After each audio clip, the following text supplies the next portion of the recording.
بصوا بقى، هنلفها كده، مش هنفردها ولا حاجه، هنملى الصينيه بالطريقه دي، ورقه ورقه وهلكلكها كده واروح حطاها اهي.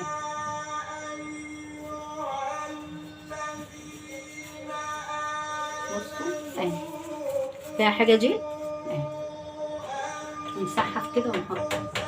طبعا هملى الصينيه بالطريقه دي وارجع لكم تاني. معايا بقى هنا كوبايتين لبن.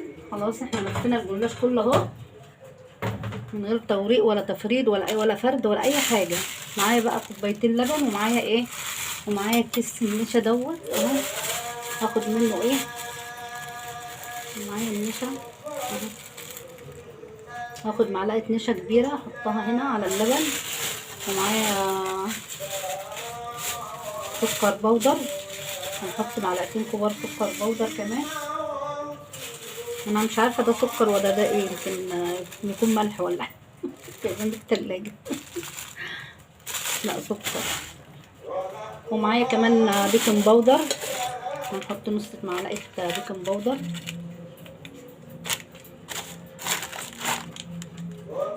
بس كده هنقلب. نص كوبايه السمنه دي، لازم نص كوبايه سمنه اهو. هنقلب كل دوت في بعضه اهو، ونشرب بيه الجلاش. معلش هقلب شويه بس عشان السكر خلاص قلبت التشريبه اللي هي باللبن. طبعا هنشرب بيها ايه، الجلاش اللي احنا عملناه كله اهو. طبعا اللي عايزه تحط فانيليا، انا عندي فانيليا سايبه، بس السايبه انا ما حبيتهاش بصراحه، خلي طعم الحاجه وحش. اللي عندها فانيليا اللي هي الفريش دي، السايبه اللي هي السايبه دي، مش السايبه اللي زي دي اهي، انا عندي هي ما رضيتش احط منها، ما بحبهاش. هدخله بقى الفرن واطلعه ونسقيه بالشربات واوريه. خلاص كده يا حبايبي سويناها. لحظه واحده بس. خلاص اهي طلعتها من الفرن،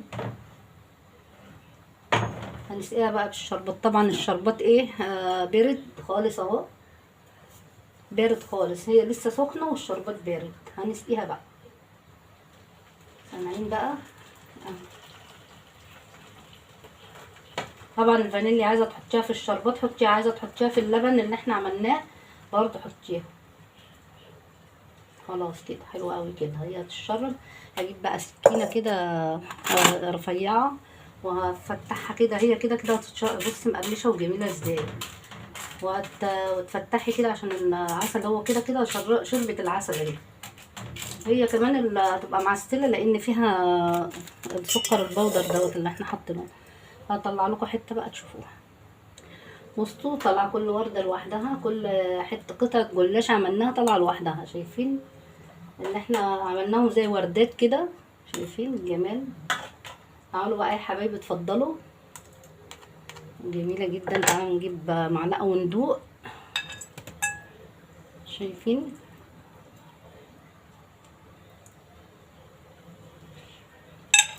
تعالوا يا حبايبي اتفضلوا معانا. كيكه جلاش طعمه جميله وسهله جدا، ما بتحتاجش حاجه، وطبعا احلى من اللي احنا من الجلاش التقليدي اللي احنا بنعمله. جميله جميله جميله. تعالوا اتفضلوا معانا. وكده الفيديو خلص، واشوف وشكم على خير ومع الف سلامه. السلام عليكم.